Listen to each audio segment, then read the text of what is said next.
All right, welcome everybody to our informational meeting regarding the EV Battery Reuse and Recycling Accelerator brought to you by NextCycle Michigan. I am Melissa Radwan, better known as MRAD. I am the communications lead for the NextCycle Michigan program, and I am your hostess today. I have Matt Flechter here. I'm going to introduce him in a moment. He's going to talk about Michigan's circular economy and how NextCycle ties in. And then we're going to give you a general program overview because there's a lot of components of NextCycle Michigan that we want you to be aware of, not just the accelerator track. And then we're going to dive into the EV battery track because this is why you're here. What is it? How do I get a part of it? What do I get? Am I qualified for it? These are questions we're going to help answer. And then those breakout rooms, that's where you get to ask your individual questions to our facilitators, and they're going to talk to you about all those answers. So stay for a little, stay for a while. I hope you're here at least through to the breakout rooms because that's where you're going to get your information. First up is Matt Flechter. He is the Recycling Market Development Specialist with Michigan Eagle. Eagle is the organization that funds NextCycle Michigan. And so, Matt, I'm going to turn it over to you to talk to us about Michigan circular economy. Thanks, Imrad. Hi, I'm Matt Flechter, Recycling Market Development Specialist with Michigan Department of Environment, Great Lakes, and Energy. I'm glad you're here. This is a flagship program of our circular economy efforts. The work that we're doing through NextCycle Michigan to incubate and accelerate businesses and communities is part of a long history of recycling in Michigan. We have a lot to be proud of. And NextCycle Michigan is one of those things that we're proud of. We work to deploy about $15 million a year directly into programming, and that includes this call, the work that you're doing right now to apply to this track. Also, our circular economy grants, our infrastructure grants, our education campaign. So we look at this as a circular economy as a system that requires education, infrastructure, markets, and policy. So let's see the next slide. Thanks, Imran. So we look at the whole picture. NextCycle is a data-driven process where we're looking at where those opportunities to fill the gaps are. We do a gap analysis, and that's where some of this data is. And I would direct you to that gap analysis as you're looking at your application to see where those gaps are. There's a specific battery one that I'm sure we'll talk about in a little bit. Next slide, please. And those gaps, we look at collection, processing, and in-market gaps. You're all here because of the EV battery supply chain and where it sits, and you all know those gaps really well. I know that you're living and breathing those opportunities and seeing new ways to either reuse batteries and get them into the supply chain or recycle. We look at circular economy through that lens of waste prevention and recycling, the old reduce, reuse, recycle. And we want to make sure that we are creating systems that lift up our businesses and communities and make your days and work profitable. Next slide, please. So that also we tell the story of recycling and circular economy is good not only for the environment, but also the economy. And we've measured the impact and know that there's over $33 billion of economic output from that reuse and recycle and recovery system that we're working to grow. As soon as we achieve that 45%, which is our goal. Next slide, please. So in the energy space, we know that decarbonization and electrification needs a comprehensive approach to not only ensuring those that the electrification opportunities are accessible equitably across our entire state, but also that we are making sure that we're thinking about end of life of those materials. And that's where this battery track comes in. So even though it seems as though our federal government is disinvesting in that system, we are not in Michigan. We are investing in the system to ensure that we can equitably see decarbonized solutions that you're all working toward. You're in a good spot to be here in Michigan, let me tell you. Be here in this state because we have a supportive network to see your ideas grow. We want to invest our limited dollars in projects and teams like those that you are developing. So please stay and please do the work. Continue to do the work, even though it's hard and even though sometimes you don't feel supported. We are here at NextCycle Michigan to support you.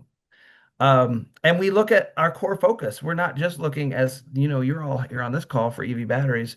We look at single-use batteries. We're looking at policies. We're engaging in the process to engage with manufacturers on extended producer responsibility, directing more money into the system. We're looking at education. We're looking at funding, and we're expecting that all of these areas are going to show up in your applications.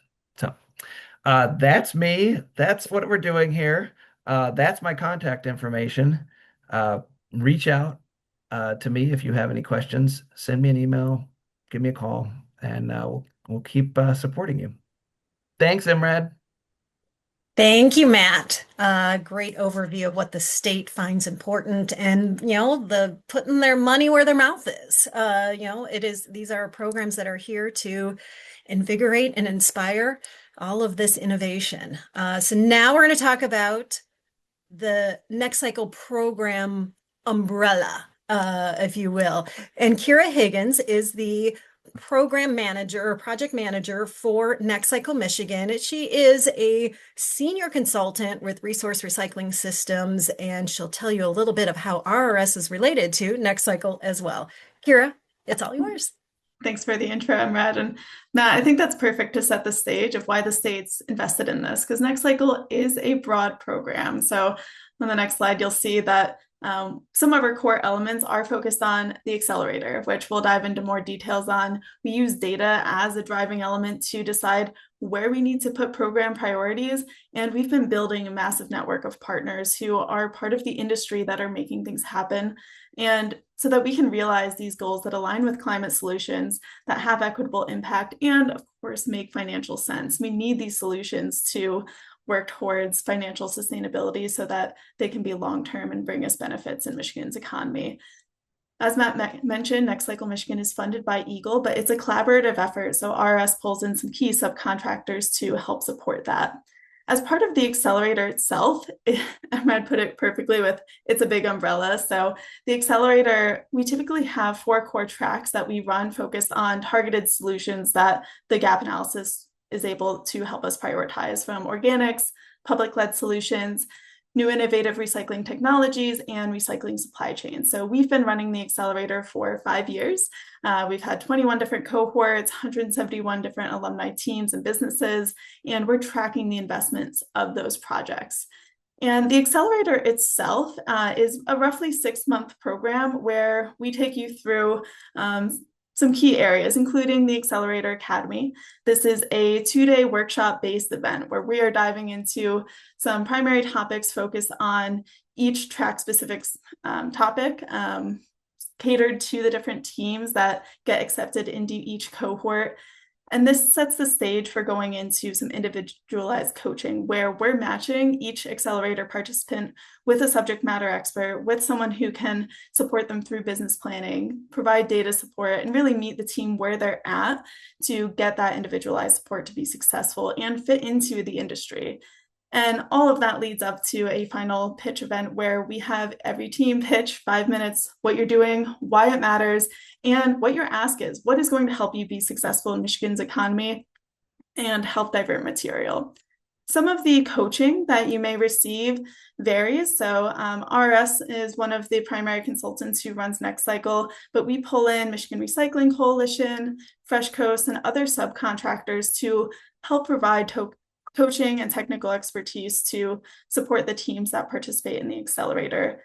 And that support may range from just general business and operational planning, perform a review and making sure that the economics can line up, looking at site planning and permitting, navigating some of that, some of the state barriers, developing your pitch, looking at how to pitch to certain partners and helping build those relationships to industry partners that'll help with that success. And everything in between, even being able to work with MRAD on some of the comm support that may be helpful to move those businesses or projects forward. So we really do try to have it be an adaptable program. And the accelerator is just one piece of NextCycle Michigan. We do have some other supporting programs, including the Michigan Materials Marketplace, which is a business-to-business platform for you to be able to exchange materials seamlessly and make sure they're recovered or reused. We do have some funding opportunities that we've been able to support, including seed awards and circular economy grants. We don't have current applications open right now, but those are pathways that teams finishing the accelerator are super primed to receive that funding.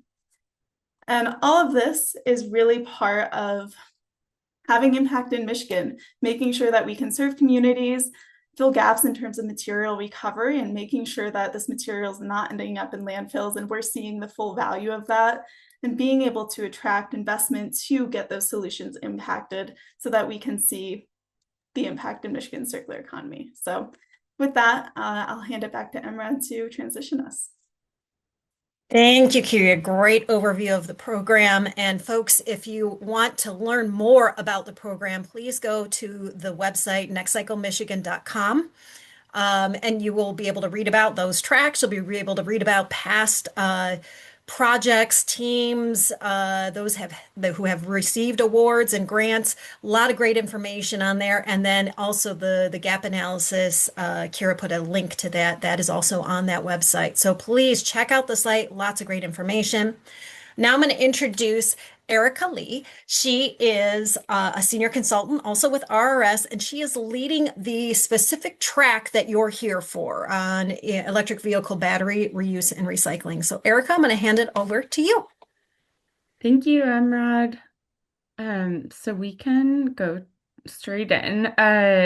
The electric vehicle battery recycling and reuse accelerator is brand new this year. So this is the first round of this track going forward, and we're really targeting the solutions that can scale the not only recycling of these materials, but any reuse or general increase in recovery as well. Just a quick note that the applications are coming up due really quick here. So they're due on August 7th, and which is one of the reasons we're having this today. If you have any questions or need any help with those that you've run into issues, please let us know. Along with myself, you've already met Kira. Elisa, excuse me, is the program director for NextCycle Michigan. So she is another helping hand that's available. And then specifically to the track here, we also have Stephanie. She's on the call. She is the admin. So she's available for a lot of questions and help and answering any of the topics that you may have as well. So as you can see, there's a lot of different opportunities that we try to highlight across the battery value chain that are applicable to this accelerator. And we've tried to capture them all. I'm sure we haven't here, but we have some examples. So that includes everything from the collection programs, any storage and transportation. We know that batteries are very unique in that, where there's a lot of consideration and cautious handling that has to go into transportation. So that's a big area of focus. We're covering the individual elements that are baked into each battery are also an opportunity. And a lot of the secondary repurposing, I actually read something yesterday that was saying that EV batteries are lasting a lot longer than they were initially anticipated to last. So there's a lot of opportunity there for repurposing before we even go into recycling and recovery of the components. Here as well, like similar to the transportation, storage of these batteries and any reverse logistics are also a huge opportunity. and then evaluating, doing pilot scales, any information around the transport packaging and innovation there. And diagnostics are another big area. So, like I said, these are some examples, but definitely a broad use case out there for recovered batteries. And then more specifically for this track, we are looking at EV battery solutions in general. So not any of the smaller format batteries. We're hopefully going to have a track looking at those in the future. But for right now, as the EPA defines a large format battery, is 25 pounds and exceeding 2000 watt hour rating. So if you're in that classification, it applies to this track. If you're not, stay posted, and we will have, hopefully in the future, an opportunity for a track for those smaller format batteries. And then the different types of teams that we're looking for here, it's really, we're casting a broad net here. So businesses, universities, nonprofits, anyone in the supply chain directly around processing, dismantling, aggregation, anyone involved in finding a secondary life for the batteries that still have a lot of life left in them. And then recyclers, manufacturers, dealerships, transportation industry, and any of those suppliers within that supply chain as well. And then we do have some alumni teams that have gone through different tracks that have been available. And we saw that they would be applicable to this. So we just wanted to highlight a few of the teams that have been here before. Um, I don't know if there's anyone within these teams on the call that might want to. You're welcome to come off mute and say a few words if you're inclined to Hi, at this Erica. point. This is Devin Crotman. Can you hear me? Yep. Yeah, this is Devin from Cold Spark, which is on the right-hand side of your screen. And yeah, I won't add too much, but just excited about this particular track. And I can also speak as a NextCycle alum that we love this experience. We've gone through it in Colorado and Michigan, and really feel like it's a great ecosystem setter and connector.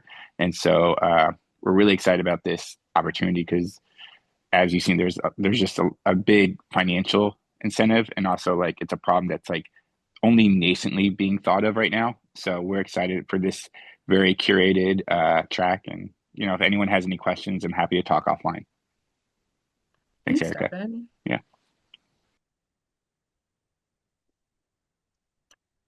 Anyone else from these teams that wanted to add? Hello, I'm Michael Jarbo with Via Electra.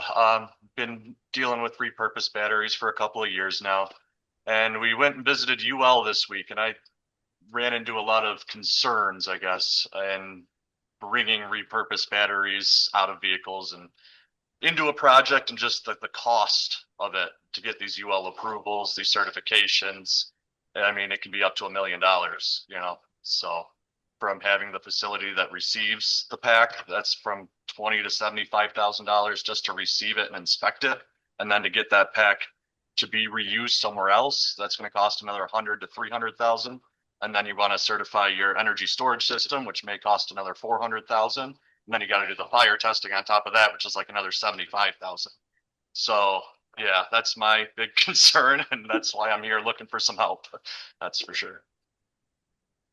Awesome. Hi, I'm Thanks. Mike Zarnata, CEO of Recharge Recycling. And quite frankly, we wouldn't be on this call if it wasn't for NextCycle and Eagle mentoring us through the last couple of years to create a sustainable business model to help grow for testing, reuse, repurpose, and recycling of EV battery packs. And we will expand that as collection within Michigan increases, we can expand that to tool batteries, laptop, cell phone. Thank you, Michael. Well, that was awesome. Thank you, all three of you, for speaking up. I really appreciate that, and I think it lends itself really well, those comments, to the fact that we are curating this new track and the opportunity then for some peer-to-peer collaboration and interaction that this will bring amongst this value chain and hopefully have even a greater impact. So, just to dig into the application a little bit, some of the criteria that we're looking at, and you can find all of this stuff in the application information packet, which is on our website, downloadable. We spent a good amount of time putting that together to try to anticipate a lot of these questions and help everybody out. So you can download that, but we're always available for additional questions. You'll notice that the criteria that you'll be scored on are value proposition, environmental impact, economic impact, financial viability, equity impact, and the project team in general. And I see Kira just posted the link there directly in the chat. So thank you for that. And it expands on all of those. But if you, like I said, have any additional questions, we're happy to answer those as well. And the steps to apply very briefly are on the NextCycle Michigan website. There's a button in the top right-hand corner that says apply. I believe right now as well, there's also a pop-up when you first go onto the website that you can click on that has all the link to the information and application. That will bring you to a separate application portal, and it will have a list of questions that you'll be able to save and submit when you're ready. Just make sure to submit those, like we said earlier, by August 7th. And then the timeline beyond application. So we're going to be looking at the rest of August at the applications and evaluating those, and then notifying the teams in September the outcome of those selections. In October, there will be onboarding, developing a work plan, and in later October, the in-person academy will start. You'll have already met your coach or should have already met your coach by that time and be able to have at least a solid start going into the academy. The coaching support goes on for about 6 months. We're anticipating that to go through April. And in April or May, we're looking at the final dates now. Will be the in-person showcase, and that's the event that Kira's mentioning, where it's the 5-minute pitch. It's a public event, so there's usually a good turnout of folks that are interested in funding some of the companies that are pitching, and yeah, hopefully a lot of good things to come out of that. And then, as we mentioned, if you need any support, we're all here to help and support. The information package is online. There's a resource library. There's a gap analysis that Michigan, the state, did with Eagle and a lot of other collaborators to discuss and identify what exactly is a gap that the state sees that needs to be filled. So you can use that as a resource for your application to see if you specifically fill any of those topics. And then on the website, there is a link to both my and Stephanie's calendars. So you can find times that work for you for one-on-one virtual meetings that you can schedule directly through that link with whoever is available at the time that you need. So make sure to check both of those.